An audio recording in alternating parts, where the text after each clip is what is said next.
time to go viral. I'm homicidal, I'm killing all my rivals. I'm the man, shit, I put that on the Bible. I Spotify my target, cause you know I got the title. Hey, I'm a Mac too. I told baby shake that ass like she Apple. She said it's real, so she got my name tattooed. House full, so I hit it in the back room. Oh, baby said she needed now, peep the urgency. I want a little Kim before she had the surgery.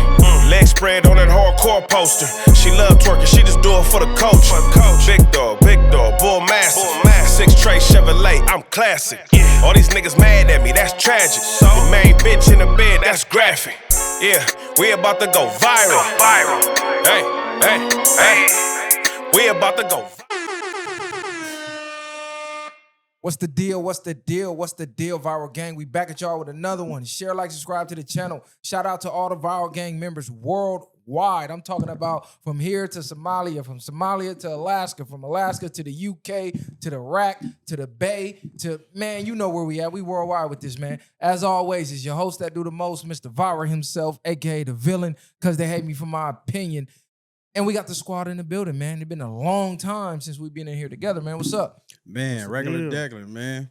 LBC Messiah the Great. Y'all know what time it is, man. We in this bitch. Lead the way, man. Come here for the facts. Go everywhere else for the cap. Man, it's Kali the One. Viral way or no way. Y'all know what's going on. Man, I just got one question. When did the United States turn into Korea? What, like what's going on? Like, I'm at my wit's end with this freedom of speech stuff. AKA, we ain't got a freedom of speech. I just heard Jimmy Kimmel's show just got canceled like an hour ago, indefinitely, because of comments he made about Charlie Kirk and a joke he made about Donald Trump. Since when have jokes been off limits? Like, when are we going to draw the line? Because let's be real, Charlie Kirk was a fucking influencer, bro. He wasn't a politician. He wasn't the president. He wasn't nobody. He was the fucking influencer who had a crowd. TikToker. A TikToker, a slash podcaster. He did podcast interviews. Like, let's be for real. Podcast interviews and debates. But nah, that's facts. It's like, now they getting to a point where they already took away freedom of speech. We've been knew that. We've been talking about that for months on time, because things that they cancel you for even talking on here about. You can't even speak the truth for the most part. You can't use certain words. But when it comes to something that goes against their agenda, for sure, they getting you about the way. And it's crazy because Jimmy Kimmel been around since forever. Lord knows how long. To cancel Jimmy Kimmel, they're setting firm examples on certain shit. It's just like, that's wild. You know what I'm saying? That's like canceling Saturday Night Live. Exactly, Bro, exactly. what are you I would have talking never about? seen that coming. Forever. And for them to cancel him about what he said, I don't think he said that too crazy. No, but Trump seemed like he didn't give a fuck. Yeah. Like, let's be 100. He started talking about what was going on. What was he talking about, the tanks or something else up I'm there? going to play the clip. He was talking about construction, but I just want to know, when did the United States turn into North Korea? You know, you can't even criticize Kim Jong-un, and you telling me Charlie Kirk is the equivalent of North Korea's president? Mm-hmm. Like, are we serious here? When the fuck was he above scrutiny? Y'all didn't care about the 5 years of George Floyd jokes. Y'all didn't care about the Trayvon Martin jokes. I can go on and on and on and on and on. Mm-hmm. And then y'all can sit here and pretend like, oh, I never heard those jokes, or I didn't see it because the mainstream media didn't put it on TV. Well, guess what? It's on the same sites that you're seeing the Charlie Kirk jokes. And it ain't even too many jokes. It's just people literally saying, man, I don't give a fuck. I didn't like dude. Yeah, and I see Trump actually rejoicing about Jimmy Kimmel's show getting canceled. And that's crazy to me because, again, when it's on the other foot, he doesn't want to be canceled. He wants the public's, you know what I mean, grace. He wants to be able to continue to operate and have free speech and do what he wants to do. But then when it's on the foot of the person he doesn't like, he's okay with them being canceled. So did Trump push the button? He might have. He said ABC finally got a backbone and he did what they were supposed to do. He pushed the button. Yeah, I think sometimes he said that just to make it look like he actually gives a fuck. Because for the most part, you know, he don't care about nothing. We heard all the crazy things he done said himself. So for them to cancel people, there is no freedom of speech, man. Y'all need to wake up. Majority of your rights don't matter no more. Y'all tell me if this is cancelable. They can to score political points from it. We hit some new lows over the weekend with the MAGA gang desperately trying to characterize this kid who murdered Charlie Kirk as anything other than one of them and doing everything they can to score political points from it. In between the finger pointing, there was grieving. On Friday, the White House flew the flags at half-staff, which got some criticism. But on a human level, you can see how hard the president is taking this. My condolences on the loss of your friend Charlie Kirk. May I ask, sir, personally, how are you holding up over the last day and a half, sir? I think very good. And by the way, right there, you see all the trucks? They've just started construction of the new ballroom for the White House, which is something they've been trying to get, as you know, for about 150 years. And it's going to be a beauty. Yes. He's at the 4th stage of grief, construction. Demolition, construction. This is not how an adult. He said exactly what I was just trying to say. They trying to score political points. Yeah. That's the biggest thing about why people are doing certain stuff. I think Trump just like, y'all ain't finna be attacking me. So if that's the case, he like, you can say what you want, but you ain't saying it about me. And I think what Trump, his reaction right there is real life, and what happened to Jimmy Kimmel is social media's reality. Where in real life, I don't think as many people actually knew Charlie Kirk. I don't think they digested his content as much as it's been made out to be at this point. I don't think he was that big of a person, as big as he was. I think he was still very niche, right? So I think in real life, people get up, go to work. It's the same shit every day. Nobody really gives that much of a fuck. Then you go to social media and the reality on there where it's like we're so hypersensitive, and we've been conditioned at this point for the last 10 years to be so hypersensitive on social media, where now you have somebody like Jimmy Kimmel who's been around for years getting canceled because, again, ABC, NBC, colleges, hospitals, jobs, whatever it is, are so afraid to lose their business or points or be put on the wrong side of history that they're going to get rid of people who have given them shit their whole entire life. So that's where we are right now. Jimmy Kimmel has been on air since 2003. This guy, Charlie Kirk, popped up on the scene a few years ago and started going viral on TikTok and Twitter. Jimmy Kimmel has been serving the public entertainment, news, political, you name it, since 2003. He's getting canceled over a fucking joke. Like y'all gotta really sit back and think where we're headed. Y'all laughing and y'all cheering now because you like Charlie Kirk and you're mourning. But what about when all this is over, 6 months down the line, a year down the line, you forgot about Charlie Kirk, something happens in the world you don't agree with, you get on the internet, voice your opinion, and you get a termination letter from your job. See, but that's the problem. That's the problem with Jimmy Americans. Kimmel, he's big enough to just start his own platform. You can keep the same name, same show, and just do your own thing. He's big enough, and I feel like he's acquired enough assets and people to do that. And I think that'd be good for the people to still support him and show that, like, you can't necessarily cancel him. So I think we can necessarily give a different effect when it comes to this and not allowing them to cancel people that's been in those positions, like you said, for over 20 years. Yeah, but I'm thinking bigger than Jimmy Kimmel's show. Mm-hmm. We're talking about your livelihood being eliminated because you voiced your opinion, exercised your freedom of speech, which is in the Constitution, and someone got your job taken, meaning you can't pay your bills and feed your kids over an opinion. Nobody's sitting back thinking, well, damn, what about when I give my opinion and then they don't like it? But this is the problem with our society as a whole is the extremist culture, and nobody really cares when the shoe's on the other foot. So when you don't care until now it comes down the line for it to be your turn, you're not going to get shown grace. The universe is not going to show you grace at all. But people don't really give a fuck when it's the other person. So when it is Jimmy Kimmel, it's like, it is what it is. People aren't thinking about free speech and their free speech being taken away because this is somebody that maybe they don't like, or he says something they don't like, and to them, he's getting, justice.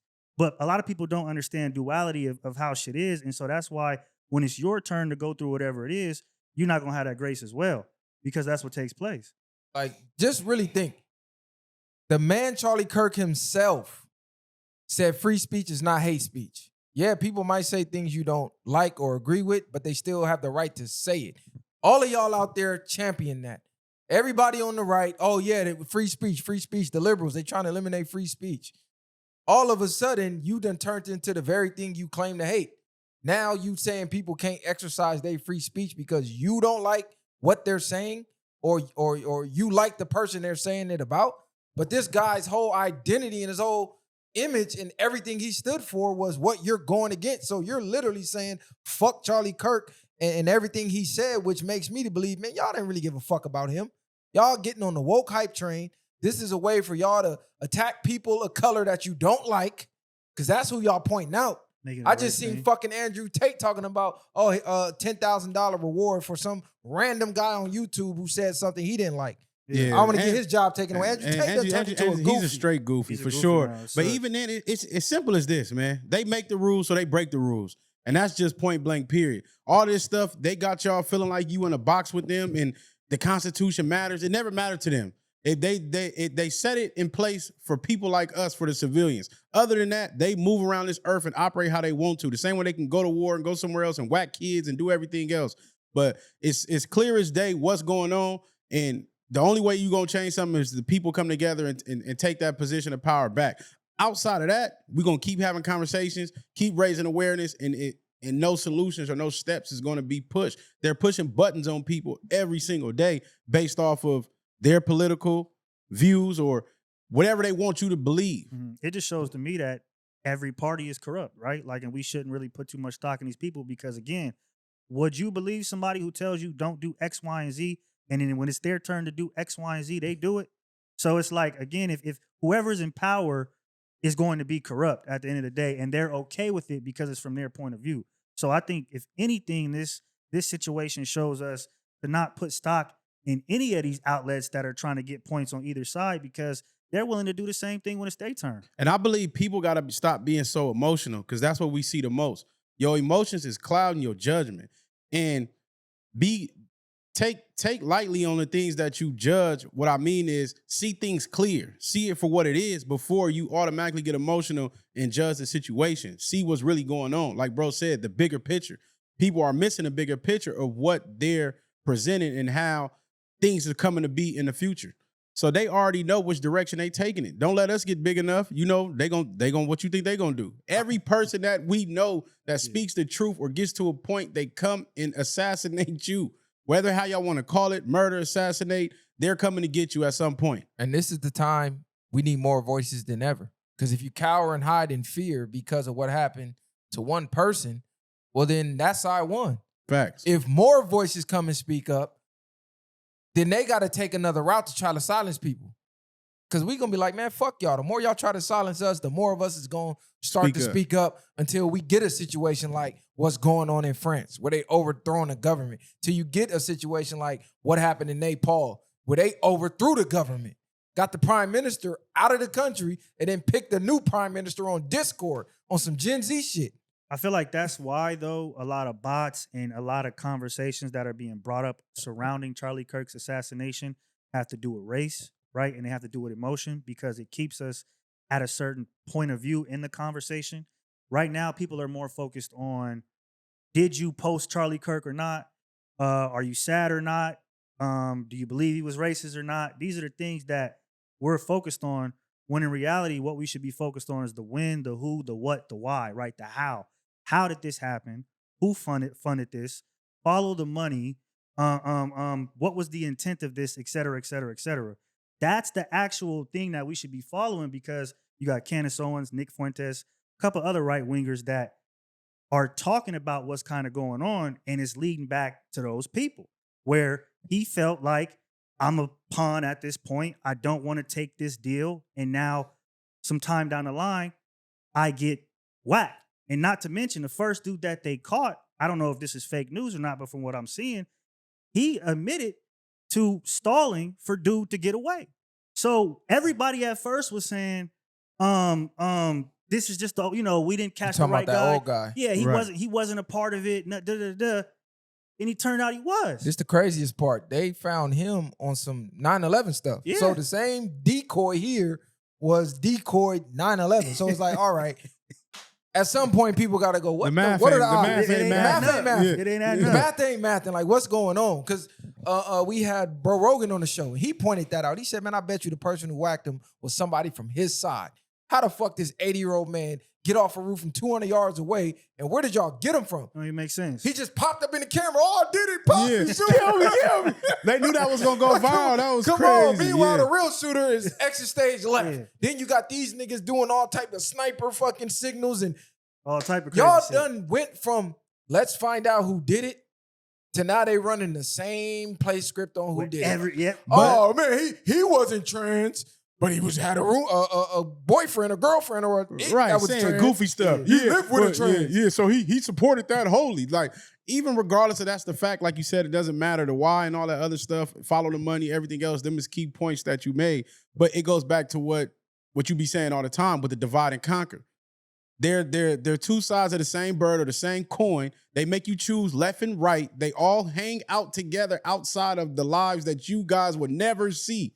This is why you would never be a part of what they have. They do this to create and divide us for the most part, but they working together on all these rights and everything else, the things that they pushing. They know, look, you meet me here, I'll meet you there. I'll let you get this W.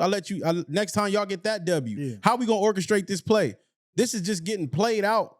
And we look so, I ain't gonna say we look crazy. We are, because people are really stuck in delusion We for the keep most doing part. the same thing Yes, over and over yeah. again. People is stuck, bro. We Yeah. had a dude get on our live screaming his lungs out about being a black conservative and telling us we lost.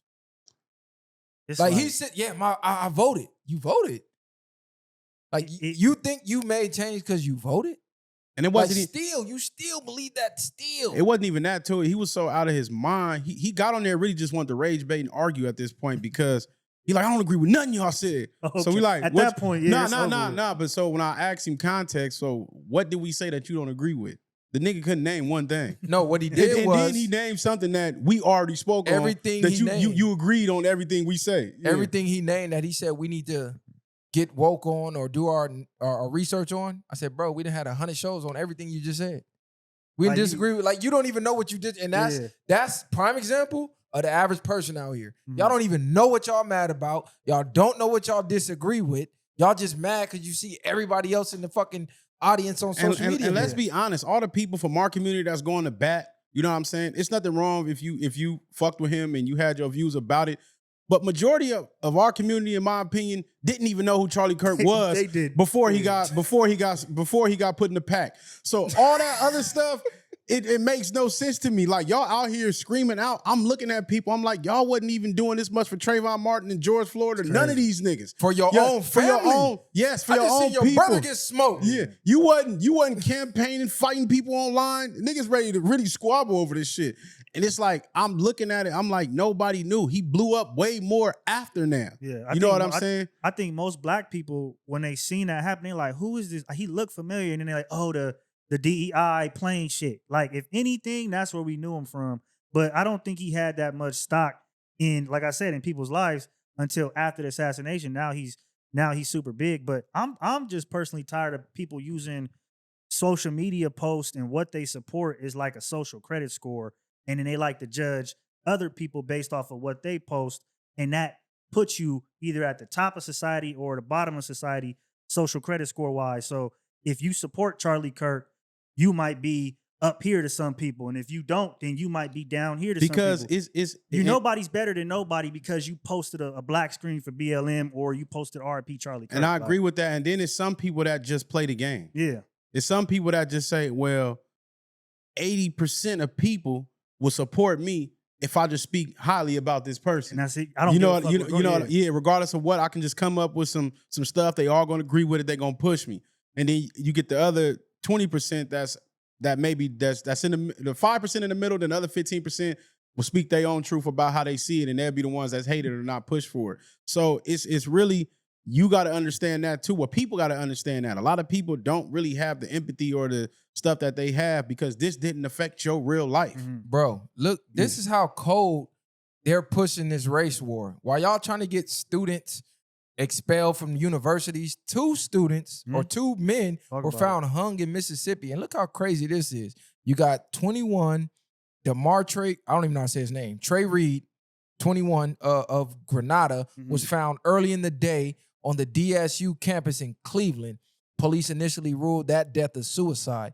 Corey Zukatis, 36 of Brandon was also found later in the day near a casino, Vicksburg. Police are still investigating that death. So you got a black man, 21 hung, and then you got what appears to be a white man, 36 hung, both lynched. Mm-hmm. The black guy, no foul play, case closed. White guy, still ongoing investigation. So still, as the country is dividing over a fucking influencer TikToker, they're dividing us even more. Okay, first we lynched the nigga, right? The black guy. Boom, he lynched. Now it looked like blacks went and got some get back and lynched the white dude. So, I mean, come on. Like, y'all don't see what's going on? And ain't no telling if white people or black people even did either order of the crimes. Bingo, and that's what I'm saying. Exactly. You never know if they just did that. Yeah, it's come on. Yeah. And it really happens in times of crisis because during BLM, a couple of people were hung as well. I'm pretty sure Robert Fuller, rest in peace, in 2020 of July, I think was around the time of that he was hung as well. So during these political, I feel like what's the word for like political wars almost online or just on TV, you have these types of things that happen that add fuel to the fire. Right, and it's like we gonna keep them. They already distracted right here while they already planning out their next moves. They already 3-4 steps ahead of what you think is coming already. Did you see Alex Jones say now he's going on a tour of colleges to speak? I seen that. I'm like, you doing the same thing? I seen Ben Shapiro say he's taking over the mic. Yeah, that Charlie Kirk laid down. So I mean, and now they saying his whole pod is ran by them. Oh, basically, that's what I'm saying. Basically saying the piece of the chessboard just got pushed forward. We knocked one pawn off, and this pawn grew up into a rook now, or a bishop or a knight. But y'all gotta just pay attention to what's going on. Who's getting lynched on a college campus? Yeah, that's crazy. Because I be thinking in my head, okay, when I be walking around, how the fuck somebody even get up on you to even drag you somewhere to lynch? Like, I don't, in 2025. It's going to take about 8 to 10 niggas to get my little ass like that. Nigga won't turn an Incredible Hulk or something. Or somebody drugged him or something. You feel me? That he knew. Or you know, they probably, you right, they could have drugged him. They could have offed him already and then just went late night and just dropped and already just tied him and dropped him. But like to say no foul play, how many times we going to see someone lynched and they say it's no foul play? Who's lynching themselves? Nobody, like, let's especially be at fucking school. In Mississippi, get the fuck out of here, man. And not even that. That's Nobody's crazy. going to school trying to get a better life and then just say, I'm checking out. It's over. Let me get the rope. Like, this is crazy. Y'all gotta wake the And a lot of things been going on in Mississippi. I remember I was on here talking about it. Somebody was trying to crucify me about it because I was telling them that they still be doing the they be blocking off the freeways and they be still having all the Confederate flags and stuff like that. So they still be out there tripping in Mississippi. Alabama, all of that is still very, very untouched by liberalism, by progressivism. It's still like a rural area like that. People still get it happens everywhere, but you got people still there getting hung. You still got people who are racist. You still got sundown towns. Like that shit ain't going away. It's crazy work. It's crazy work. So wake y'all game up. So what do we do? Like, is it really? Are we at a urgent spot? Us as black people, like far as still being stuck on stupid? I think people in general, I think Americans, this is one thing Charleston White said that a lot of people called him crazy for, but when you look at it, it's like, damn, he might be right. He said, black people and white people, we only got each other for real, if you really think about it. At the end of the day, if you go as far back into the country as you want to look, we got similar mindsets as far as what we want for our communities, except ours isn't as deranged and like, oh no, our prospering and separating from y'all does not mean we want to destroy y'all. Like the racist thing, like for us to prosper and separate, we got to eliminate y'all. Like I seen the KKK, infamously known for working with the motherfucking, I believe it's the NOI. Yeah. Because the reason why they worked with the NOI is because they said, okay, you want to separate and have your own farm and do your own thing. We don't want y'all around anyway, so let's help to a certain degree facilitate that. Right, because I'm thinking about that. It's like we got these foreign entities gutting America from the inside out. So it's either we gonna take the blinders off and be like, okay, let's get these entities out together, because that's what it's gonna take. It ain't just y'all gonna be able to do it, and it ain't just us gonna be able to do it. They got too much interwoven. They got too much shit going on. So it's gonna take everybody. But that's a good point. But it seems like every time a big issue that's worldwide comes to the forefront is black and white. Literally. like between black people and white people. We discount all the other races in the middle. And it's like, nah, this is the problem for the blacks, this is the problem for the whites. And it's like you said, I think more so, even though some of the things Charlie Kirk was saying, I think it's impossible for most people. Everybody's not Bruce Lee. They don't look at humans just as a human race, like one race. Even though that would be like right, in reality, that won't happen because some people still hate you for the color of your skin and not the content of your character. So I just think everybody will want that to the definition of what you just explained. Everybody will want to be able to be with their people and grow in a sense to make sure if it's better, it's better. But a lot of people still want to integrate and still deal with people because you still got races that fuck with everybody. So I think it's far-fetched, but you got to start somewhere. I do, but the reason I say black and white, because if you go from the beginning of the damn country, it was black and white.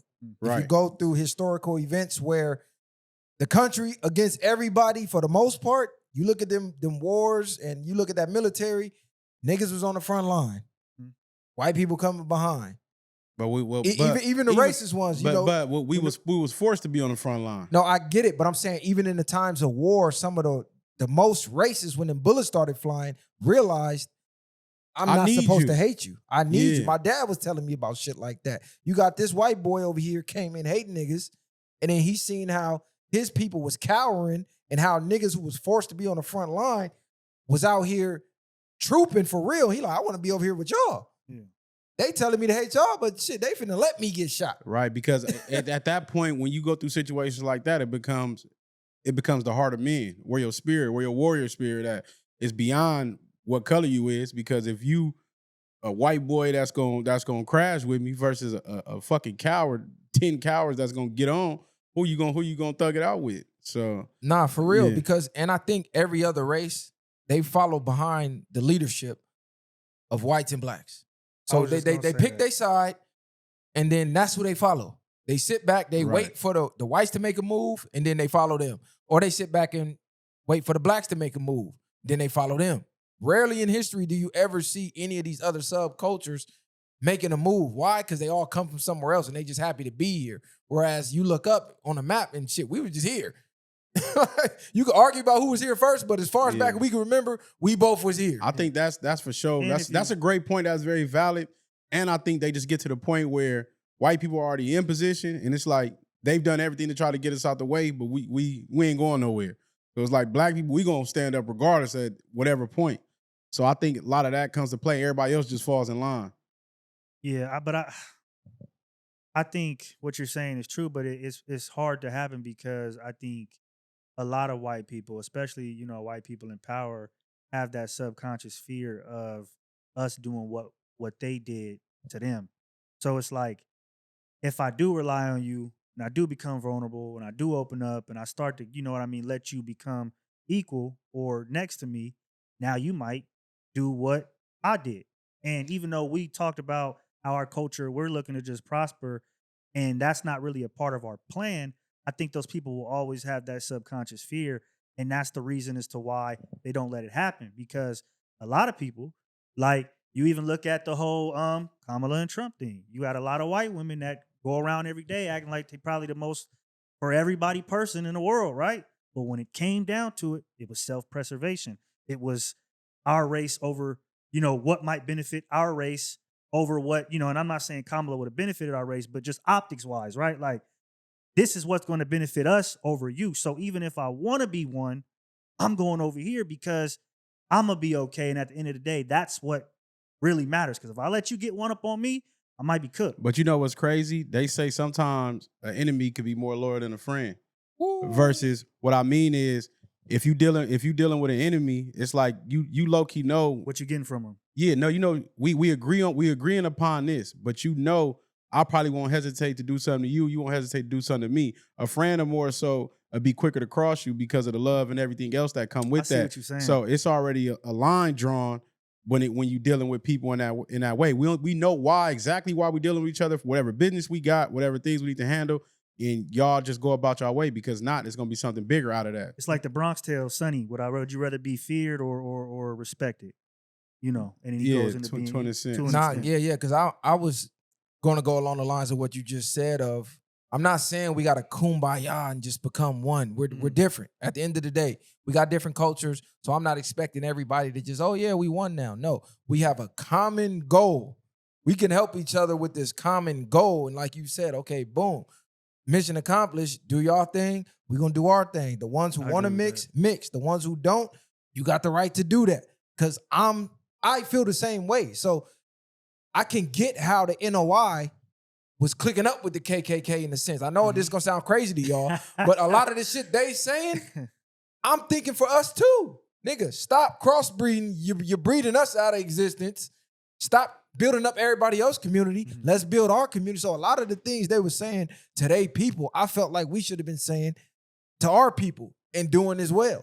Just minus the, okay, let me eliminate you because I view you as a threat, like you said. Yeah. That's the only part I disagree with. But then it's sometimes, I look at it in a sense too, it's like, I mean, we go down history and say it's been black and white, but if we go down history, ain't nothing worked because we still at this problem where we at now. Yeah. So is it time for something new to be presented at this point? Because we tried everything else and we're still here in 2025 where people are still getting lynched. We're still having a certain situation. That's why I said, do y'all think it's an urgency for us as black people to clean up and get our own backyard really right? Because how we even can get a common goal with other people, we can't even get a common goal together. And that's why I feel like it's cliche to say, but the journey is the destination for us as a culture at this point. Like when you look at the 400 years, when you look at some of the things we're talking about in this conversation right now about coming together, it's almost like, how can you can kill a person, but you can't kill an ideology. So, so if I've instilled in you to hate this person for their color of their skin, whatever it may be, their religion, and this is from 1,000 years ago, this is embedded, right? Like into just your being, your DNA, where it's like it's gonna be so hard to take that out that I just don't see how we can get to that point. Because like, let's be real. If we look in history, it wasn't really no other races being a direct cause of our demise. Yeah, they might have added to it, but at the end of the day, we always got taken down because we had a fucking backstabber, like you said. Somebody who crossed us out of fear of what maybe happened to losing to them. So out of fear of that, oh, damn, I think y'all might win. Hey, man, they planning this. They planning that. Right. Ain't nobody ever just really stood to us one-on-one or where the odds was even almost even and just stepped on us. That ain't never happened. And even with that, right, like the tricks that they play where it's like you guys, for lack of a better term, crabs in a barrel, where it's like they can come to the community and say, hey, come here, do this to destroy your community because you will get out of this bucket. So a lot of people assume, well, shit, I'll do it. Like the drug dealer who killed a whole community, but to a certain degree, but he's at the mansion in the hills. It's like people don't really care because we've been conditioned to be so on survival mode that the moment we get a chance to get out, we don't even necessarily think about the morality of it on a long run. We just do that. And then it's like, but it goes to the point too, it's like, it's generations of what they do. Like racism is embedded, it's taught, it's kids. It's like when you think about, they had classes in schools of kids teaching them racism, teaching them the KKK type of slang or phrases and songs. You know what I'm saying? Kids singing and they're not even knowing what they're being programmed with. It's no different from that. Like, imagine, the ABCs and all this type of stuff. Like, that stuff is in your memory. You pledge an allegiance. Yeah. Some of that stuff as a kid you learned at 7, 8, 9 years old, you never forgot. Yeah. So just imagine if that's embedded in you from a kid, then that's where the biggest problem at. I don't believe people are just born racist to the point where they just wake up and be like, oh, this person look different, so I hate him. So I think a lot of things are embedded in people. But that's true. What you're conditioned to be is far more important than what you were born to be. You know what I mean? Like whatever you were born to be doesn't necessarily matter because we're creatures of habit. Where it's like, again, if I can instill this into you over and over and over again and draw parallels to rewards for this type of behavior compared to rewards to this type of behavior or skin color, et cetera, et cetera, et cetera, I just further strengthen the ideology for you to ride with your people over all people because you're just going to continue to see the benefit of that. People ain't as racist as they claim to be or portray to be. If somebody is drowning, yes, I probably they don't give a fuck who coming to save them. I don't know nobody who finna be drowning on the brink of death and a black lifeguard coming. They like, nah, don't touch me, you motherfucker. Right. And just drown and pass away.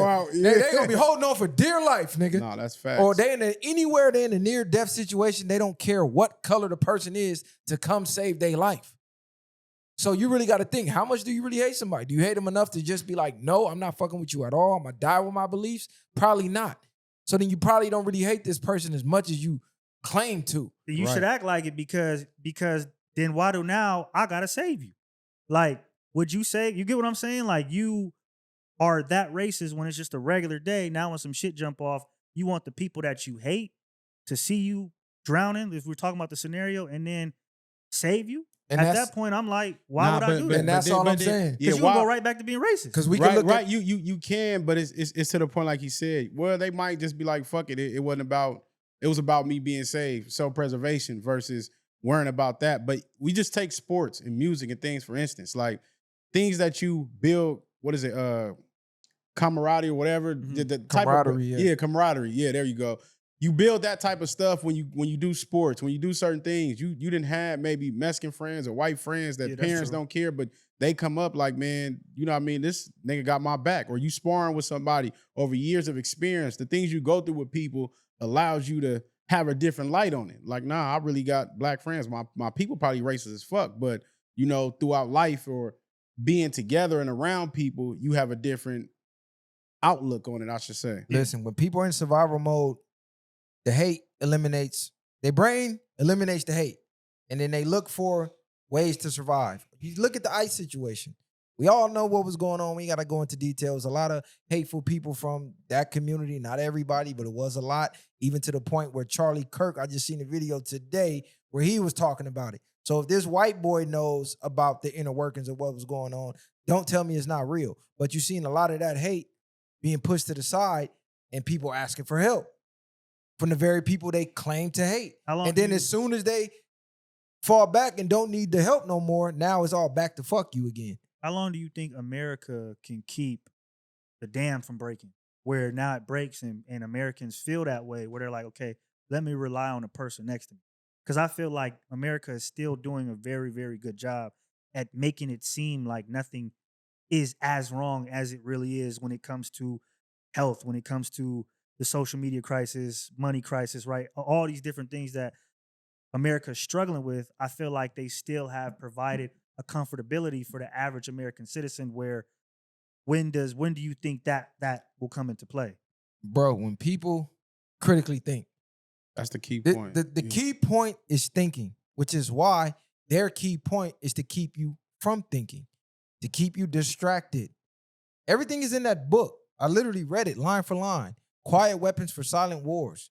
They give you guns. They give you drugs. They give you alcohol. They give you mindless entertainment 24 hours around the clock where your brain is overstimulated and you never actually think. We got a nation of adults that never think. From the time they wake up, they're scrolling. Then they get to work, they're working. They get off work, they're scrolling, and they're watching TV, and they're getting faded, and then they're rinse, cycle, repeat, and they do that for 75 years and die. They never stopped in silence and thought. When people are in silence, they panic. When people can't find their phone, they panic. Right. I need some type of entertainment. I need some type of entertainment. Turn the TV on. I gotta do something. I can't. It's too quiet in the house. I can't sit with myself. But silence is golden. And that's the thing they don't want you to understand. You got to go back within, because everything that we see without came from within. So it's really crazy, because that's where your superpower is at. Is in being able to sit with yourself, being able to be in your own energy, being able to be a critical thinker, and just question everything. That's another key thing too. It's like you might think things won't affect you, but they are affecting you on a daily basis. Everything that you consume, from the things that you talk about, the things that you read, the things that you look at, everything is affecting you and starting to. Most people have sporadic minds. This is why you can walk in somebody's house, and if you got a dirty house, I can already understand in my perspective, your mind is fucked up. It's cluttered. You know what I'm saying? You living foul. That means everything else is around you is foul just based off of somebody's living circumstances in their house. And I don't mean just somebody that's maybe one day they was cleaning up or something and everything was everywhere. Just a natural wave. Like, you're cool with that. That shit is real when they say cleanliness is next to godliness. You know what I'm saying? So you just pay attention to small detail like that, and y'all know people. Walk in their house, nigga, they shit filthy. You Car, like, how is you living through crazy. this? Yeah, everything just it's but their minds is like that too. Because once you clear your mind up, you're not gonna want to be around it. You like, man, I gotta straighten this up. Down there to where you got like OCD or something. Like, so Bro, there was an Oprah episode. I just seen a clip from it where this doctor said they did studies on how the body breaks down food chemically. They said if you are in a certain mind state, like a lower vibration, your body ingests the poison and everything tenfold. But the same poison and same bullshit food they fed to people living on a higher vibration, the body broke it down differently. And it got rid of the poison differently than this body did. So this person eating these foods that cause high cholesterol, blah, blah, blah, they in a survival mind state. High blood pressure, high cholesterol, stroke, heart attack. Where these people over here, they're like, hold on, they eating the same shit, but their body is reacting differently. So they found out that even the state of mind you in breaks down your food differently. you know what's crazy that you said that? Because I had seen something, I had studied that a long time, like some years ago. I had seen something I came across, and it basically said it was like no food is really bad for you. It's basically how you view it and how you think. So that's why it is prominent to be grateful for your food, pray over your food, and stuff like that, because you're expecting it to nourish your body. You're expecting it to be good. You're expecting it to taste good. You're expecting it to make you maybe give you energy or protein or certain things like that. And I think it is part of the mindset that does do that. Life is a placebo effect in a way. Like if you choose to think some shit is working, if you choose to think you're getting further, and if you choose to have the actions also to do those things, then you'll become better, right? You'll become healthier. You'll go further. If you take the placebo of, damn, I'm not gonna be shit, things are gonna get worse, my mindset is fucked up, that's what you're gonna continue to feel. Because again, whatever you think is kind of what comes back to you tenfold. So to his point, he just dropped bars. If you think you can, you right. If you think you can't, you right. It ain't no in betweens. Either one is gonna manifest. Okay, so it's Dame Dash right. About what? We got hold on. We got Dame Dash that's something versus different. Yeah. everybody. Dame Dash versus the world. Dame Dash just went viral on the Breakfast Club. Did about 1 million views in an hour or something like that. So Dame Dash came on the Breakfast Club spazzing, told Charlamagne the God, you're dumb, you're an idiot, you don't know nothing, you're not a proper representation of a man. I really think you gay, envy.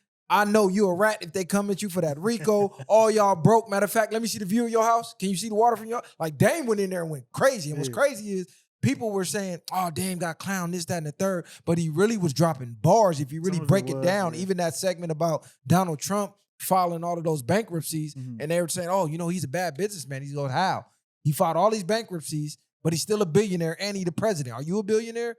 So maybe you need to take notes, or maybe you don't know what a good businessman is, because he's doing something that you don't know. He knows the loophole that you don't know, that Dame basically said he utilized because he had filed for bankruptcy a few times. And I never put that past a lot of them people, because like we said, people don't do their research. They automatically equate bankruptcy with negative, and it has to be bad. So I'm gonna make my assumption he's done. You know what I'm saying? So I think that's the biggest thing what's going on with Dame right now. And I think Dame back popping his shit.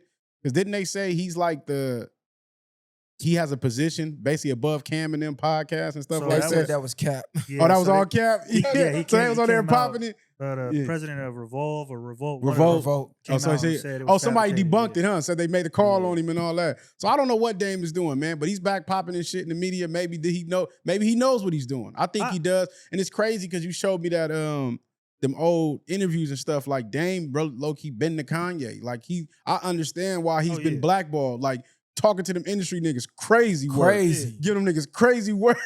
I'm like, damn, I respect Dame for that. That's somebody outside of all the shenanigans that they got going internal, I would fuck with. As far as business-wise, that's somebody I think, in my opinion, you don't do dirty. Maybe he does talk too much, but I think with people like that, you just got to have a real conversation and sit down with him.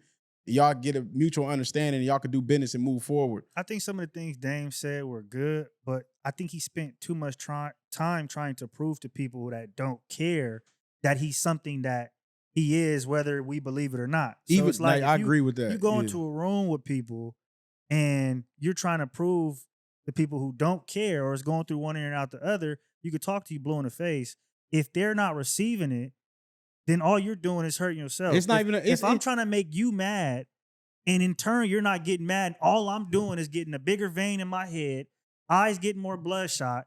Then who's really hurting? Nah, you starting to look like the fool now. Yeah, but not because it's like if I come here, I'm a boss where you not. And you like, well, I'm cool where I work at. And yeah, I'm cool where I work at. Okay, you're a boss. I'm not. I'm cool. My life is good. I might not have the biggest house as you, but I got a house. I'm living straight. I'm not really worried about it. Like Charlamagne is cool being marked out and all that. We see that time to time again. Like the things that Dame wanted to matter, it didn't necessarily matter to them. And do you that's think it why was for them, no or effect. he was doing that for because he knew? No, I think he knew this was gonna go be a moment. I think he was. It could be a mix of both. To me, if you're doing it because it's a moment, then damn, Dame. Because I feel like you shouldn't have to do that. You're a businessman. You've been around. I just feel like the older cats they should be setting a precedent of taking us out of that weird WWE shit. That's my opinion. I think Dame. So if he's doing that's trash. I think Dame seeing them old videos, Dame is just being Dame at this point.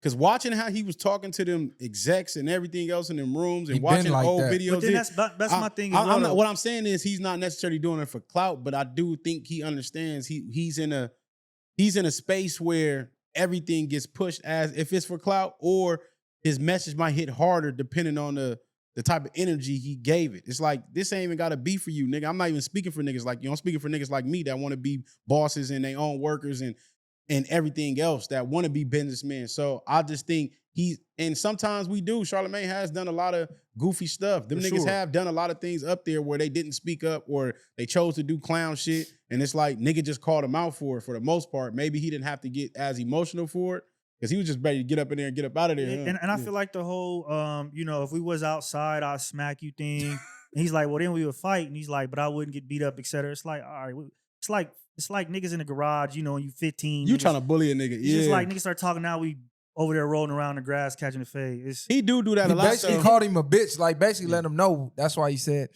you're not the real representation of a masculine man, because the way you talk, a real masculine man, we'd be fighting already, would have been beating your ass. And I'm letting you know I would have beat your ass if we wasn't in this radio station, completely just emasculating him and disrespecting him. But what if Charlamagne would have just got up like, nigga, let's get in. Well, so that's the reason. Hold on. That's the reason why I don't respect. Because Charlamagne sat on there. He said, well, I got jumped. And then Dan got the... It's like 30 niggas jumped. Yeah, exactly. It's like you wanna up the story. I got jumped by 30 niggas and didn't run. You was a dummy.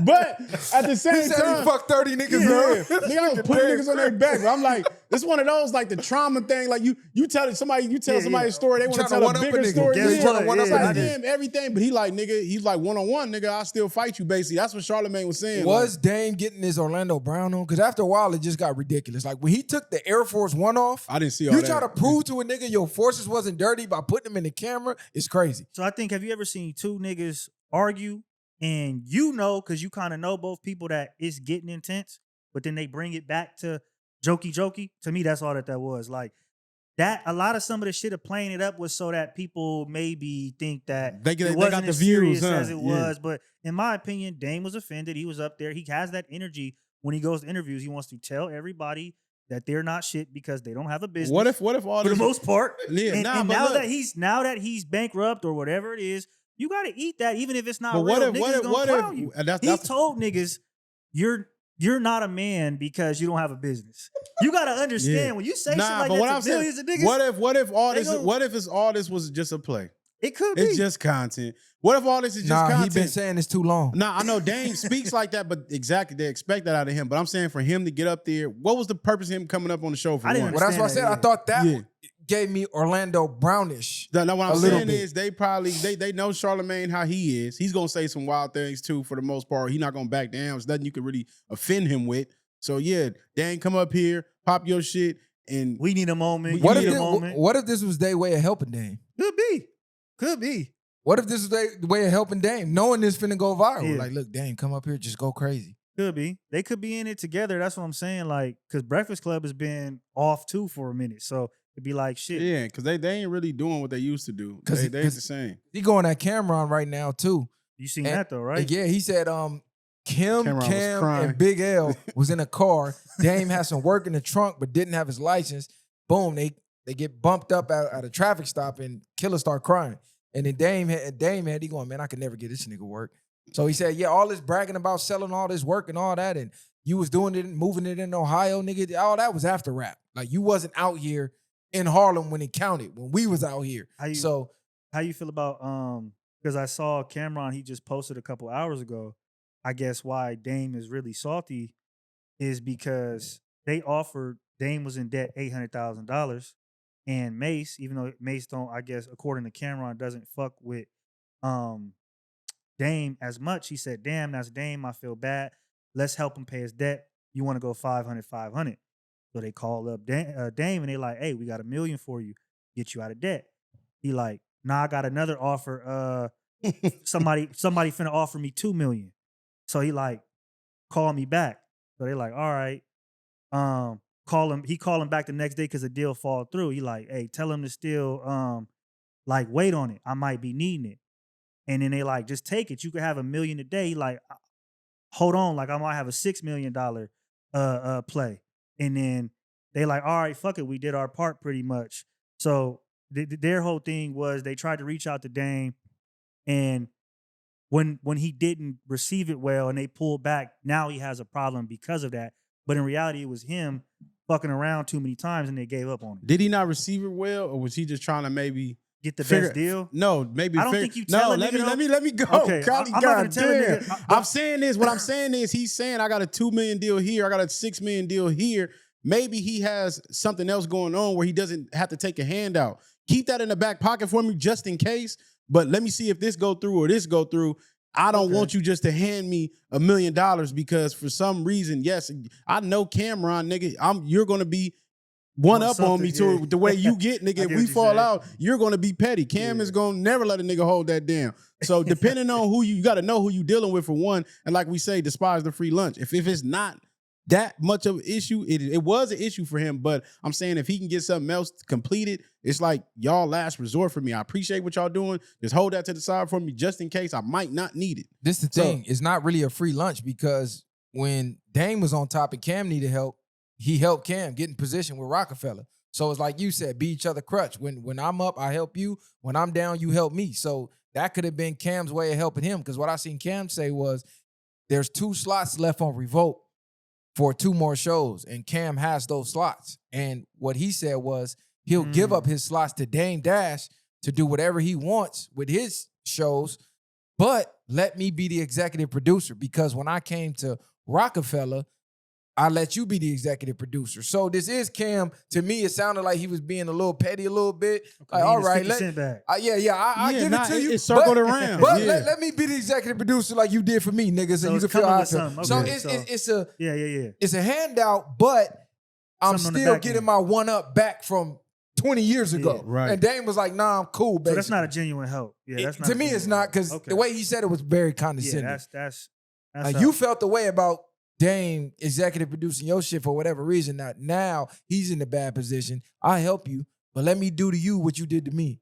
Yeah, that's what I mean. Because at the end of the day, y'all been knowing this nigga was in debt for one. For two, if it's really that point to a point where I know I got it and you don't got it, and I know even if I know you the type of person to not to take it, I'm gonna just have that motherfucker sent to you. I might even just come bring 500 in a bag, nigga, and drop it off, nigga. You taking this, nigga?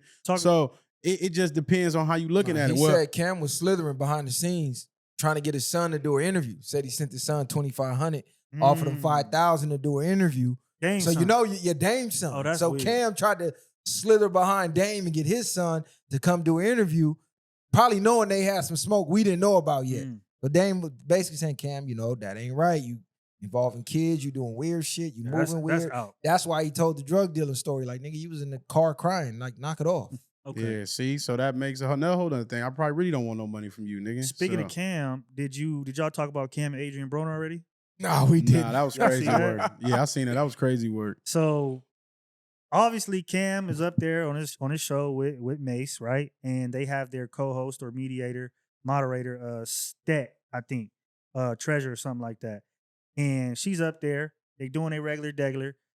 Adrian Broner is there, I guess, for an interview or something, promoting something. Nah, he just on there to pod with him. He's on there to pod with him, and he starts saying like, "Damn, you just pretty much you're amazing to You me. look better in person. Yeah, like, and he just man, that nigga told her he loved her. Yeah, he keeps going to where then Cam is like, hey, I'm gonna need you to leave, whoop-de-whoop-whoop. Then after he leaves, he start popping it more. But first, what y'all think about the whole situation? For one, this is where he went wrong because Cam basically gave him fair warning. Like, look, at the end of the day, they running a business establishment. Everybody trying to say, well, Cam did it for her man. No, Cam did it for his business. Let's get that straight and understood. Even if he does know the man. But for two, what I did peep, at first I thought they was talking about the light-skinned girl, but I realized it was the one that was sitting there fucking cheesing. She was all the way out of pocket for even doing all that. Bitch, you was giggy-goggy and all that. But the Adrian Broner nigga was a weirdo because he kept doing it, but she wasn't trying to shut nothing down. Cam shouldn't even have to shut it down.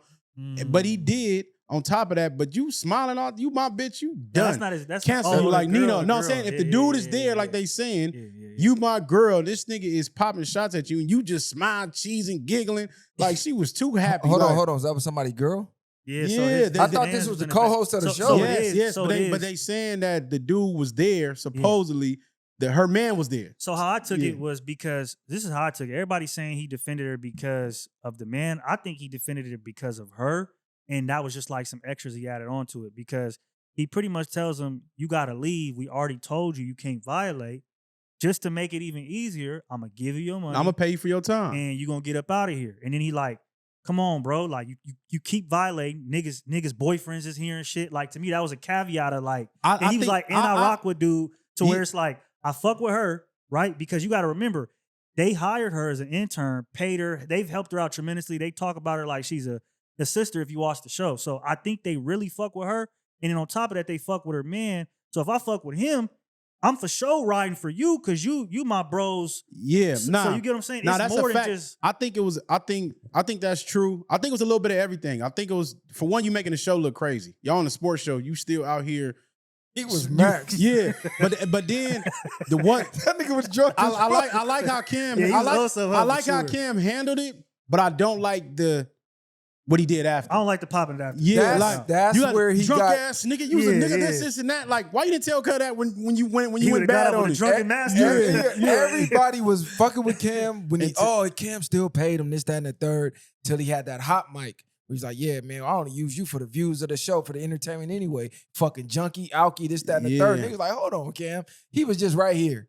Why you wait till the nigga leave? But he was drunk as fuck. The nigga said, oh my God, you look better. And oh my God, you look amazing. Like, he was Max. I'm like, why would I even allow her to come on the set like that? Her voice was all fucked up. Like, he had COVID. But he been having a lot of little moments. Yeah, you know what I'm saying? It's like he going out bad. That nigga need to go to He did look like a junkie. Yeah, I think that looked like more than alcohol. Cuz did look like he was doing some other shit. You got to check that. I think for Cam, it's like. But you brought him on there to slander him like that. That shows a lot about Cam's character. Also, when you peep that, like after, you should have just left that alone. You did righteous. You did good. Paid him for your time like a boss do. Get up out of here. You go handle something. We'll holler at you later.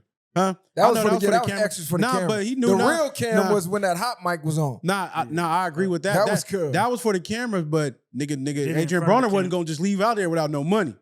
Carl would have been in there tripping, nigga. Not just that. If you would have said what you said, you might have got some issues. Exactly. I'm surprised he ain't online going but bad see, on this Cam. is my thing where it's like you gotta check your ego and think with more logic than emotion as Cam, because it's like now you might have furthered a problem that was just already over with. You gave him the money, now it's done. Not that Adrian Broner will come back or even feel some type of way, but what if he do? Or what if he might feel some type of way. way. What if he see you outside somewhere and then you want to get up on you? It's Adrian Broner might, because he known for doing some wild shit. You just did the extra for no reason. I'm saying he for sure gonna feel some type of way. If not, because you have to. It's like, nigga, you act like we were still cool, Thompson. We can still be cool. You just got to get up out the building. Matter of fact, he said you could wait outside, come holler at me and all that. Like you just really made Cuz look stupid.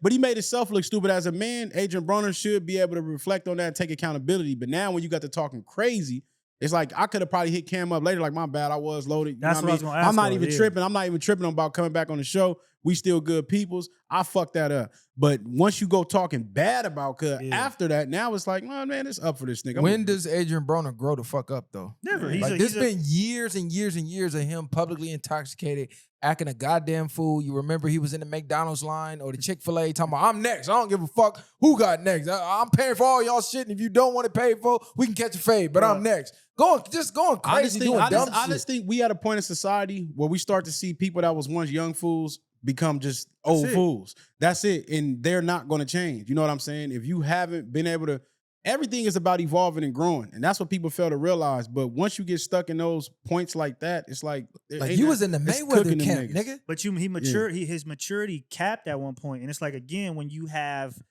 all the accolades, when you have the money, you have the freedom to do what you want. I think at that point you have to work even harder to grow and mature, because it's easy to stay for your POV, because all you're gonna have is yes men around you at some point. A lot of niggas, that's what they do. I don't even think it's to me, you're used to having it your way. You're used to people seeing your point of view because of what you have and who you are, where you're never really forced to challenge yourself, grow, and face the negativity. When I say exactly, that's what I say when I speak growth, like working on things internally. You know what I mean? How you respond to situations, showing up to business places like that when you know you had to be here. So showing up maxed out or off or whatever you want. Who's gonna tell him that when he's cutting their check? It's like, nigga, I'm saying growth is knowing to be able to tell yourself that. No, you said not having he got yes men around. Not even just that, but just like when you're a powerful person with money, I feel like you have to look into the intentions of others around you, because are they just telling me what they're telling me because they actually agree and it's good for me, or because I'm cutting a check, or because I have something, or I'm giving them a lifestyle. So I think a lot of times the people around these celebrity stars and stuff like that, they're not going to necessarily tell them. They're going to enable them because they have a certain lifestyle that they've been provided by. I understand all that. What I'm saying is growth is just small things. Like, say if you was going to I don't even want to say no, to a restaurant. You know what I'm saying? This ain't, we going to Steak 48. You know what I mean? Dress right. You know what I mean? Act accordingly and do certain stuff. Not saying like this is just something big, but we're not going to Jack in the Box and McDonald's where you can just go in there and be yelling and screaming and acting a fool how some people do. So just knowing how to move in different spaces and different venues, I think. But a lot of those people, like you said, you got yes man, but he should see that video enough. Yeah. Where when I mean growth, to know I'm not doing that again. Not only that, also you got to think about how many average people see somebody famous do something that we would say is deplorable and say, well, he's still up $1 million. Do it really matter? So it's like that even furthers niggas acting a certain type of way, because and that's why you have to work harder. I feel like when you have more money and accolades, because again, people are falling back on that for everything you do. You Adrian Broner. They were calling him damn near the next Mayweather. Yeah. Like, he was the most entertaining boxer at one point, where they were saying, oh man, next Mayweather, this, that, and the third. And to see him turn into this, while you see Bud winning titles in different weight classes, like, bro, that could have been you. That was trajected to be you. This is what you like, come on, bro. You got to grow the fuck up, man. Yeah, the lifestyles, yeah. One got 7 kids, right? One was fight, you know what I mean? One got 7 kids, one's trying to be in the club, flashing chains. It's like, this is where the separation happens. What you focus on. So this is why he is where he is, drunk on whatever show. He still got bread, but we can't make that excuse because we see Mayweather in the club all the time. Yeah, but Mayweather got this. But he ran home from the club, though. Exactly, but that's my point. He still allowed himself to handle himself and carry himself a certain way. I can still go party and do all that, but I'm not going to sit here and get drunk because I know I got to go train and fight the next morning. Like, I'm not saying it's bad. I'm not saying it's bad to go to the club. But I'm just saying priorities, whereas if you were Mayweather, cool, you can do that. I think you're missing the whole point of what I'm getting at. The whole point was, bro said, when is he going to grow up? And I was just giving examples of people that's in these spaces. There's no excuse about the money and none of that other stuff. Like, people are in these spaces and doing the same things and still carrying themselves a certain way and holding themselves accountable. But maybe it comes to the point, like you said, of not having people in your corner that can tell you about yourself. Because a lot of people don't view themselves outside of themselves to understand how you're affecting people. Oh, he can view himself outside himself right now, because that clip is everywhere. Yeah. I'll tell you what other clip is everywhere, these NBA Youngboy concerts. Is NBA Youngboy the biggest street rapper right now this generation? Because these concerts, these venues that I'm seeing him sell out is ridiculous. It looked like Kanye's performing. Youngboy got grown people going to his venues. Youngboy is selling out everything. Then I just seen another video on YN's tripping, taking people's seats. I'm like, that venue would have went up. People getting packed out outside the concerts, beat up. But what I'm saying is, when they show his record sales, people acting like he flopping. But then he's selling out arenas, just him. Mm-hmm.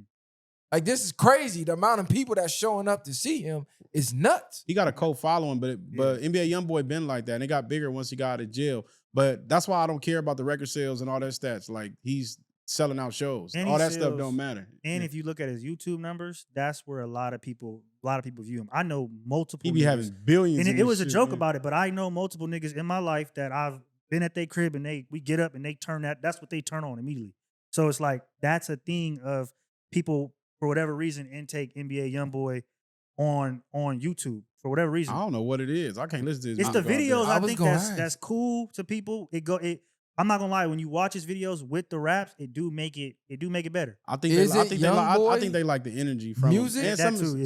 some of his stuff is, and they bypass a lot of things with him too. But Is it Shit is his common. image? Because Trap Lord Ross did a documentary on him, and he allegedly beat all these bodies, and then what's the name of his clique? The Foe, whatever them niggas' names is. They wear the lime green bandanas. They got a whole documentary on them down south in Baton Rouge. So it's like the aura and the image behind him. They acting like he's some super body snatcher, but he's so in touch with his feelings. He could paint his nails, and I don't know. Is it the perfect storm? that's That what I was niggas is getting at. following. I- Like, he's a serial He can killer do in that. touch with his emotions. See, I didn't even know. I Yes, didn't what's even going I on? didn't even know about the serial killer stuff. Yeah. But well, he I be do. all, them niggas. Yeah. Yeah, but I do know about the. I don't know. Maybe just people just in touch with him. He got the youth. He got the youth in a firm grip. You got the old niggas too. Yeah, they I'm said his not- I seen concert a lot of looked these like, podcasters popping up because yeah. shit. They people fuck with him. They said his concert looked like when Scar took over. You seen that in Lion King when it was all green and shit. I'm like, damn, they pulled a picture of him. Look, it really looks exactly The like whole that. shit was fucked up. The Niggas paradise is went going away. crazy. Yeah, I'm like, It had a lot of demonic imagery at his concert though, so Mhm. I seen a lot of people saying they would never go to a show. A I lot of would. demonic imagery in the background. Not saying he had anything to do with it because I'm pretty sure he didn't. Yeah, but that's Whoever what I is setting up mean. the I mean, shows, you they're gotta- in you gotta- charge of it. you But gotta- he does Nah, tap but dance you- that but you- line. but he you- do you with the agree- black you nails and the agree- crosses and all Yeah, that shit. you- He you- can do that, yeah. That's You what I mean. agreeing with that? I'm Yeah. thinking he probably been on videos talking about selling his soul and all type of stuff. So a lot of these rappers get in that space and they do whatever. Music is energy, period, though. Like, because rest in peace to Draco. But even I used to drive around to him, and you get a certain vibe listening to a certain type of, like, you be talking about frequencies and Right. lyrics and just context. That shit can put you in a certain mode. So Every I wouldn't Put go you to in a trance for sure. I wouldn't go to NBA Youngboy. Niggas probably in the parking lot sparking shit up. The You know what I mean? YN's tripping, nigga, at this concert for I'm sure. good. I'm- You got to either catch a body or be a victim going to Cub concert for sure. One of them YN niggas jump in your seat with the ski mask on, like, come on. What I you ain't gonna play do? with It's you either, young yeah. niggas. right. Nah, you for go, I sure. go. I heard 2 unreleased Nipsey Hussle verses too. I heard the one that Black Sam had taken off a Games album, and then I heard one on the Dave East unreleased track. Did y'all hear both of the verses? Damn, I did not hear this. Where is that? I heard them both. It's Fire. too- I it's- heard them on They still on the Instagram. internet. The one on the Dave East track was fire. I didn't necessarily care for the one on Games album. It was a remake to an older classic song. I Damn, feel like forget the Game. song. I feel like Nip I on gotta that. go I plug- like I it. gotta I like send those in the it. chat. I liked the words he used. I didn't like the flow he used. I feel like the way Game rapped on there, Nip should have had that type of smooth selling flow instead of rapping so slow on it. But He went crazy on that Dave East one. Nah, he did. They do good together because they got a couple songs together. Yeah, Game, but I'm Yeah. Game and Nip low key don't miss. I ain't gonna lie. Like if you go down their track record of songs, they be having some bangers. Now that was a miss to me. No, I I'm didn't just like saying. that I'm one. saying outside of that. No, I'm yeah, like, yeah. Dave East don't miss with Nip either though. They like Yeah, peanut butter and jelly it be too. good. It just was. It felt good just to hear a Nip verse I never heard. Right. Like just to hear Nip rapping words I never heard him rap was refreshing. Nice songs, because we haven't had no music since the 10 summers or whatever it was. And then they got Yeah, us all. yeah, You know, they most had of- us thinking that they was gonna come out with a whole tape, and they did. Yeah, tape. For I the know summer what and happened all with that tape. I think it's cuz. supposed to come out this summer too. Nah, that it was passed. supposed to come out. Yeah, Yeah. it did. It was It did. supposed to. But Black we Sam, ain't what's getting going into on with that tape, man? We need some music. The Yeah, that- streets that is would be thirsty nice. for that shit right now because we just had a nigga from New York and a nigga from Atlanta in here yesterday or the day before saying, well, who's next up on the West? And I scratching my head, couldn't even give him a fucking Right name. now, nobody. If we keep it in 100, like again, I think the Kendrick wave has died down.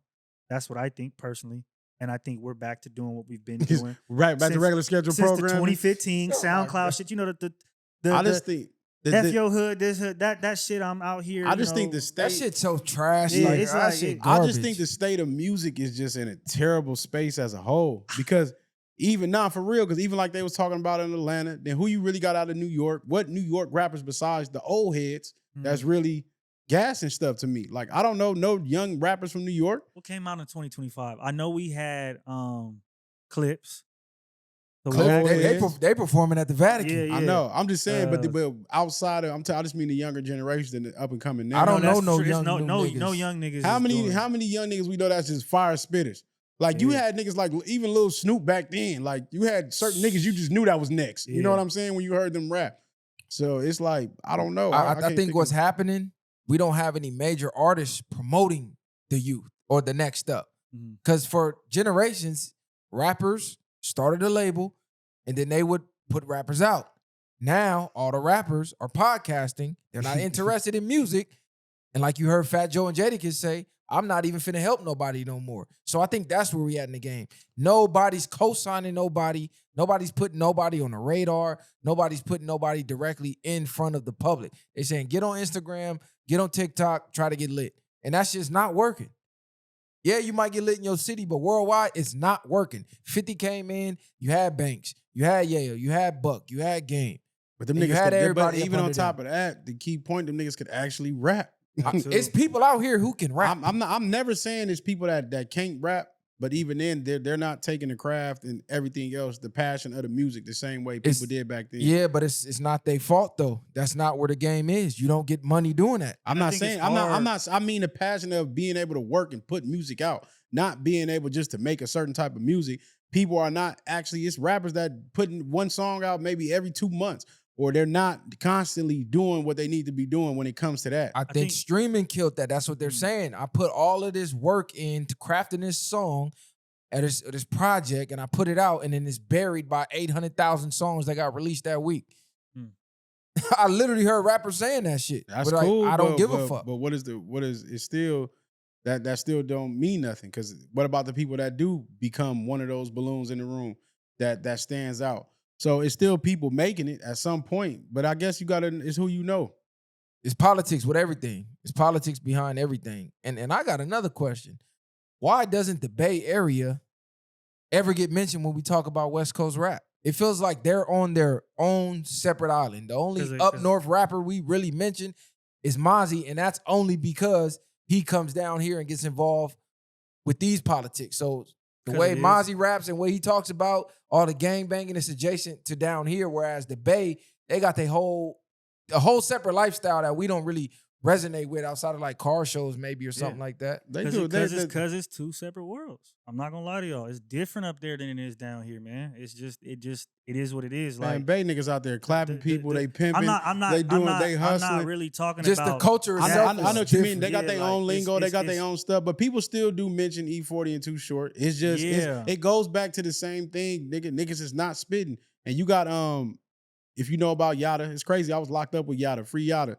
But Yada, he's one of them prominent ones that was supposed to blow. He probably gonna be cracking when he get J-Bo, out. you could say that's the last like Bay Area J-Bo, artist. But before them, it was like shit. Nef the Pharaoh, Sage, RBE, SOB. You had some other people too that was like mainstream.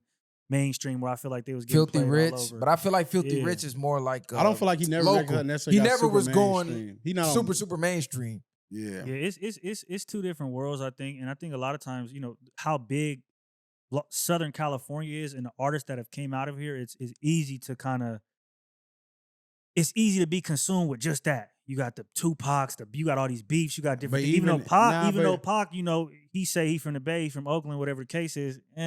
That what was most polarizing about him for the mainstream media was all eyes on me. I'm a West Coast nigga, and that's L.A. He's known from being down here more. Yeah, so even though people know he got a lot of game. It's a lot more lore down here from up there. But not just that. How many real fire spitters do niggas got up north? A lot. No. How many? You got the Kendricks, you got the Schoolboys, you got these type of artists. It's a different kind of music that you know the what Bay I'm saying? is known for. Like you look the at Bay the got the slap. Yeah, exactly. Yeah. You look at some of the they got spitters, bro. The A's. They just don't get promoted. Federation. That's what I'm saying. It doesn't transcend outside of the Bay.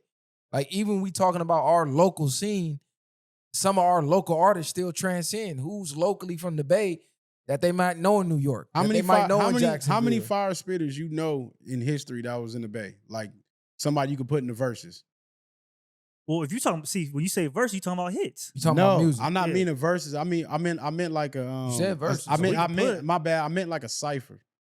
Like a fire spitter that just freestyle, he's gonna bar up and do y'all certain let us things. know, because I know for a fact. What's his name from? They got I don't fire even listen to spitters. him, but I didn't say Tech everybody. 9, where he from? He from LA? I Who? mean, he from the Bay Area? Is it Tech 9's from the Bay Area? I don't know where Tech 9 from, to be I- honest. I forgot where he from. I'm gonna look that I'm up. not saying somebody every- from there. I forgot where Tech 9 from. And y'all let and he me like and Cleveland or some shit. I don't know where it come from. I don't know, but He on his independent grind, something crazy. people though, up I know north, that. they got great music. I'm not saying nobody it don't exist. Fire spitters don't exist, but I'm just saying down history that went nigga from Kansas. Yeah, I told you that globally nigga world. was He trying to throw was Tech 9 in there for somewhere, y'all. girl. Yeah. Somebody, Yeah, hold on, man. let me see. I'm just saying, it seems his like the name? Bay is stuck in their own bubble. And when we get to talking about West Coast, even the greats, it's real easy to forget E40, Too Short, the Mac Dre's. It's real easy to get stuck in the Giants down here. It's like they're in their own vacuum. I don't know if it's because they don't move around like we do down here. Well, you seen Nip as a new artist going to New York. Who from the Bay is really traveling outside of the Bay to get their sound heard, or bouncing out to Miami to get their shit heard, or bouncing to New York? Or I don't really see them moving around like that. Even in the podcast space, I don't really see them bouncing around to get on podcasts right now. Yeah, it's a different world up there. I would say maybe even your algorithms aren't showing it maybe to certain people who are in. I feel like into that heavy. Like on a mainstream level though, nobody. But I feel like even for the West Coast right now, mainstream is really nobody either. Yeah, like for LA, but when you look it's them up on nobody. YouTube, you'll have a lot of them with hella views or certain shit. So it just depends where you searching at, really. What I think it is, the West Coast is spearheading the independent movement. So we're not seeing them on a global scale because everybody's independent. Look at La Russell, one of the biggest, I can say from up there. I forgot about him. And That's he's even crazy. independent. He's performing in his fucking backyard. There's no but- machine pushing him through 500 sites 5 million times a But day. E40, when you gotta see him. E40. I mean, even up north, they've been pushing on that. E40 was out the trunk when he Yeah, came but up. he got a major though. I know he ended up doing that, but I'm just saying. But he was more independent type artist when he got into the game. So I don't know. What blew him up was the majors though. Once they got the major deals, that's when we start seeing them on BET, MTV. They go on to MTV Spring Fling and VH1 when VH1 had rap. Yeah, I don't know. I just think the West Coast as a whole, we just stuck in the same. I don't even think it's just us. I think it's music in general. Because like I said, you could think of everywhere else besides, okay, even when you go to down south, who they got down south right now?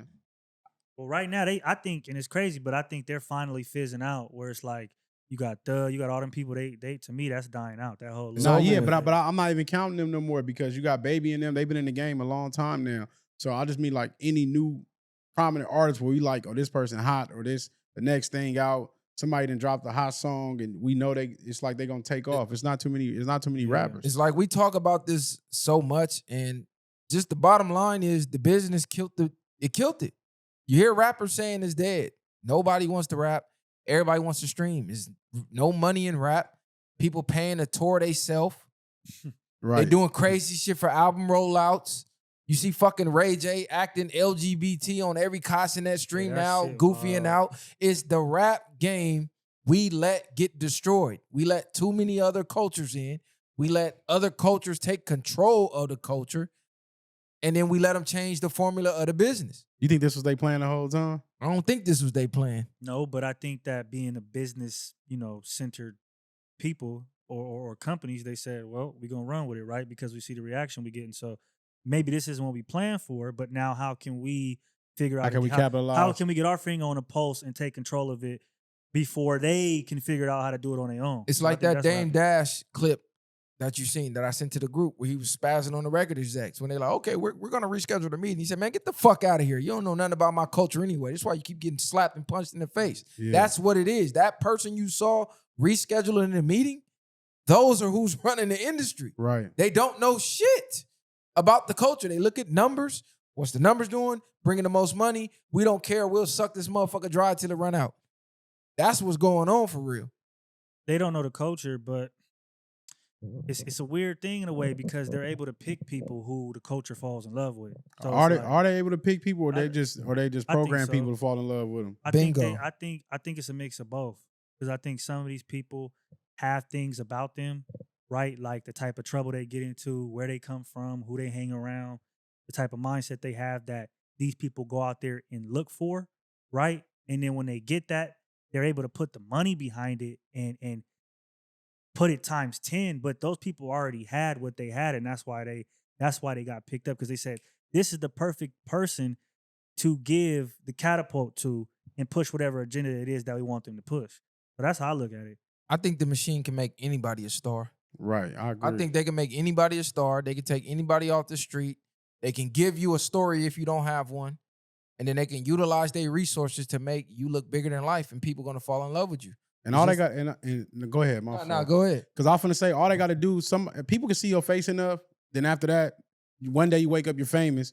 Now, oh, who is this person? Now people looking into you. You drop a few decent songs, or they keep pushing them in your algorithm or wherever else, and then now you became something. They can get you a lit Instagram, put you in some mansions, put you in some fly cars, around some bad bitches, a couple reels around some known people, and people won't know you, but see you and go, who is this? I got to know who this person is. I agree with that. I definitely agree that they can falsify reality the whole way, right? But I think also you have to give credit to some of these artists. I don't want to say credit because they're being taken advantage of, but unbeknownst to them. But I think people, these industry A&Rs, whatever it is, execs, they see certain things in some of these people, and they're able to, like I said, foster that and make it better. Bruh, what they see is numbers. How many followers they got? That's it. How many views you getting? Okay, where is they from? Oh, and they got a street background. Okay, are they willing to do this, do that? Okay, let's negotiate a contract for them. Will they accept this? Yeah, we gonna fuck them too.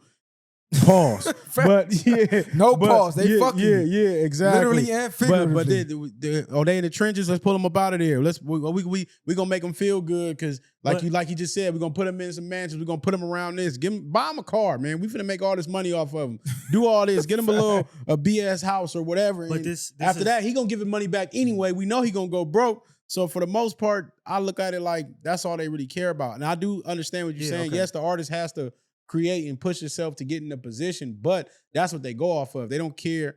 Look at, man. I'm not even gonna bring him up because I don't even like bringing him up. But when you see people like that with pink hair, red hair, nails painted, doing all that other manufactured stuff. Yeah, exactly. That's that's true. But I'm not necessarily speaking to like what. Damn, I lost my point. Look, I lost my point. Every single executive person that I ever talked to once I started podding on the executive side, first thing they say before the label even considers talking to you, what's his numbers? Meaning, what are you doing on your own on social media? What type of views are you getting on your own before we even put money behind you? Before, they used to put the money first to get the numbers. Now they don't even care about that. They're not doing that unless you're lit on your own. They're looking. How many followers? Okay. How many daily impressions?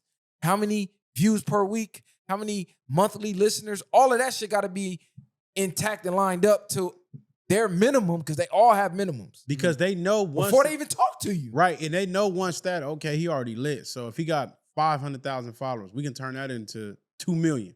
Let's push him and do this. And now that 2 million turns into something else. And they rinse, cycle, and repeat. No, I agree. But what I was getting at is that, because to your point about they don't know the culture, and I was saying like they know how to pick somebody that falls in love with the culture. That was my whole point of them.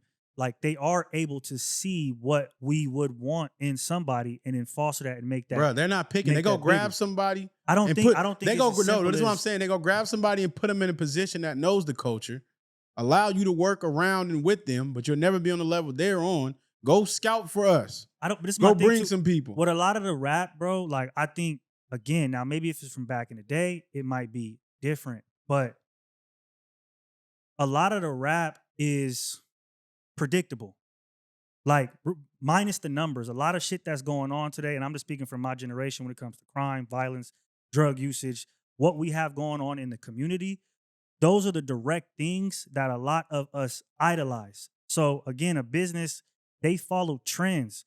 So that's why I'm saying they're able to pick somebody that they know you're going to like before you even know you like bro, them. Let's keep it a because buck. They're able to watch. Music has always been about the streets. Let's keep it a buck, bro.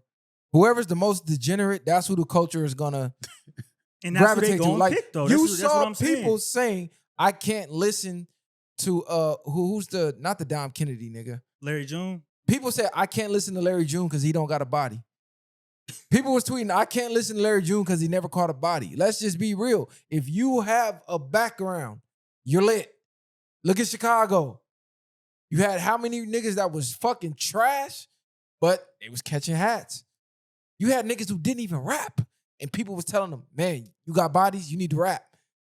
That's just what the fuck the culture care about. Let's keep it a buck. Yeah, I 100% agree. Niggas don't care about skill or none of that shit. I 100% agree. That's why I feel like when they go out there, that's what they're looking for. That's basically what you were saying. Yeah, it's like and predictable. they know that because they have a track record on us as a culture when it comes to certain things, what we consume, what we like, what we don't like, what we talk about on social, like all of those things. They can go, okay, boom, boom, boom, boom, boom. Go find, I send out 10 A&Rs. They'll find somebody, right? Because again, and we're so as consumers ready to give it to the next person, ready to get the next trauma story, ready to get the next shooting. We ready for it. So it's like, shit, we gonna feed y'all forever. Cause y'all ain't gonna never get full. Y'all Niggas gonna be dumb as hell, man. You're never satisfied. So People dumb as hell, man. It's mind-boggling. Wake y'all wake y'all game up, man. Wake y'all game up. That's all I'm gonna say, because I'm finna go up here and I'm finna eat. I'm about to go get this Handel's ice cream. Handel's got the best ice cream in the world, by the way. I don't know what they putting in it. I think they putting crack in it, literally, because the way people lined up for this Handel's is different. The best and I ice thought cream it was in hype. the world is far-fetched. Nah, that you might be tweaking. crazy. I ain't even heard of that. That's far-fetched. What else Yeah. they got? I'm trying to think. I think it's like After something like that. You ever had that? Yeah, Afters is mid. You think? It's Yeah, mid. that shit good. Go to Handel's, nigga. You gotta get the Blue Monster. I don't care what other flavor you get. Make sure you get Blue Monster in that mix somewhere. That shit has crack cocaine in it. The pink kind that Diddy had at his parties, nigga.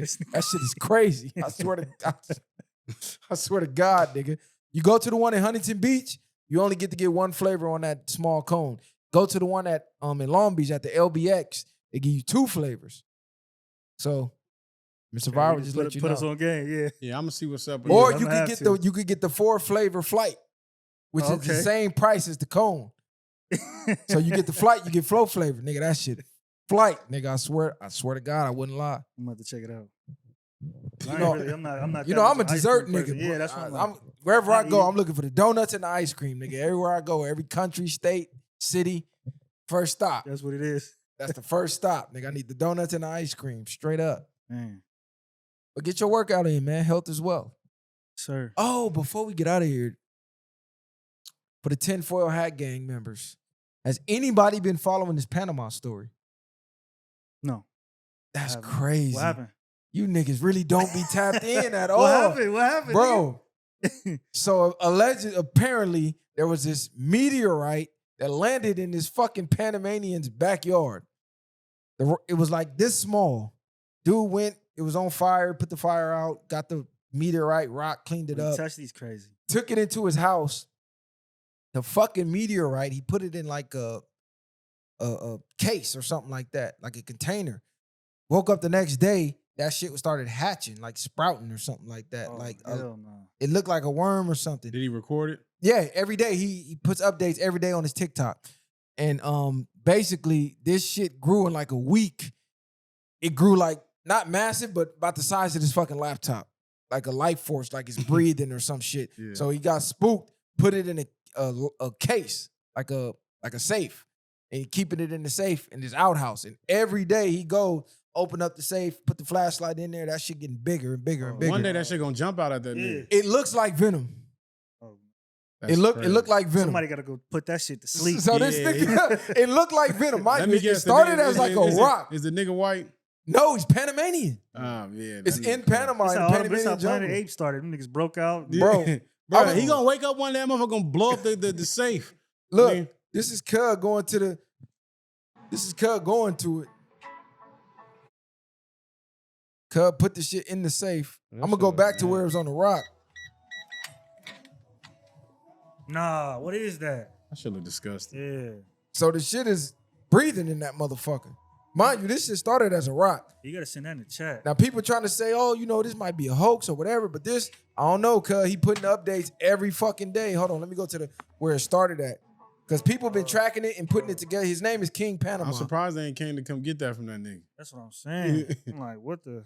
So that's how it started. It started as that little rock thing. It don't even look like a rock. It look like a slug or something. Nah, this. I'm saying I know. it hatched out of nasty. that. So that's where it allegedly struck. They put a picture of Venom on there. This shit That crazy. shit look like Venom, cuz.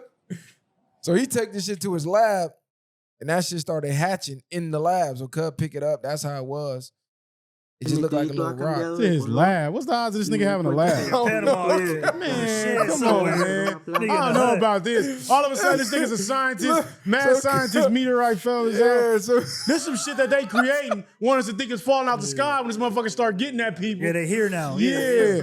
Oh, man. So he put the leaf on it. It's killing all the life form that touches it, basically. Bruh, this is some other shit. He's a scientist now. All of a sudden, they finna start got spreading some some shit. shit. Yeah, so now it hatches. And then it went from that and it grew to what you saw in that Hey, safe. he touching it. If it's killing everything, why ain't he killing him? Now allegedly, he cutting it up and sending Shit making my nose itch. and sending samples across the world, like to different scientists and shit. We cooked. If like I told y'all, Planet Apes, them shits done broke out. Nah, that's facts. And who will want? I'm not trying to see what you growing to be. Nigga, you Shit done. finna break out on the USPS, Yeah. man. Cub, he ain't fall out no damn sky. She done created that motherfucker. That's why he taking care of it. He know how to do it. He know you can fuck with it. He know what it do and what it don't do, but he's showing you what it's destroying. Cuz touching it with his hand and shit. I'm like, this nigga wild. If it's killing life force, killing How's it- plants, how's it everything not else, killing you? and if it's not absorbing you did something to this. You know what's going on, man. What made me really think though, because like who thought of Venom? Where'd you get the idea of Venom from? How did you just think of that out the thin air? Now they gonna now they presenting this nigga in real life. Nigga wake up in your backyard flying somewhere. And let me find out Venom is out here, cuz. Let me find out they making Venom before Spider-Man. Facts. Hey, but if it's real, would you want to get the Venom? What does What it for do? what? What does it do? Yeah, I gotta see No, what it do. nigga. I'm saying, have you seen the movie? Yeah, that. Like, Like, I wouldn't want would you that wanna because get you got that? You got that You nigga don't ready to get that take over trying at to any turn to moment. Venom? Yeah. There ain't gonna be a million Venoms out here. Niggas gonna be getting head blew off. That's out. Like, and Y'all then gotta it's pay like, attention. yeah, Hey, that's to crazy. everybody out there in the job market, man, I'm positive energy your way. I'm praying for y'all. Job market is cooked. You got people doing AI resumes, Yep. and then the jobs are having AI read your resume. And this ain't the time to find yourself. So if you And got a but- job, if you got a job, keep it. Hey, This they ain't said the that's time. the new trend. You Yeah. remember everyone was quitting? Don't quit They said now. the new nigga. trend You is better job clinging. Nobody quitting. cut all that quiet quitting out. They're gonna actually fire your ass. So it's gonna be ugly. For real, it's ugly out there. I swear to God, they said it's about damn, I forget the exact number, but it's in the thousands of resumes being sent in a day via AI. No one person can read all this shit. So they got the AIs that's reading it to detect if your shit is AI. And if they detect it, you get eliminated. So AI is hiring AI, basically. Shit Right. crazy. May the best AI win. Humans is cooked, nigga. It's ugly. Y'all better wake y'all game up, cuz. Man. Far away or no way, man. We finna get up out of here, though, man. I'm finna head the handles. I don't know where these niggas finna head, but you ain't gotta go home. You gotta get the fuck up out of here, man. Far away or no way. Share, like, subscribe to the channel. Best podcast in the world. Best podcast on the net by far. They not fucking with us. Bang! Ain't no handouts, I did it from the ground up.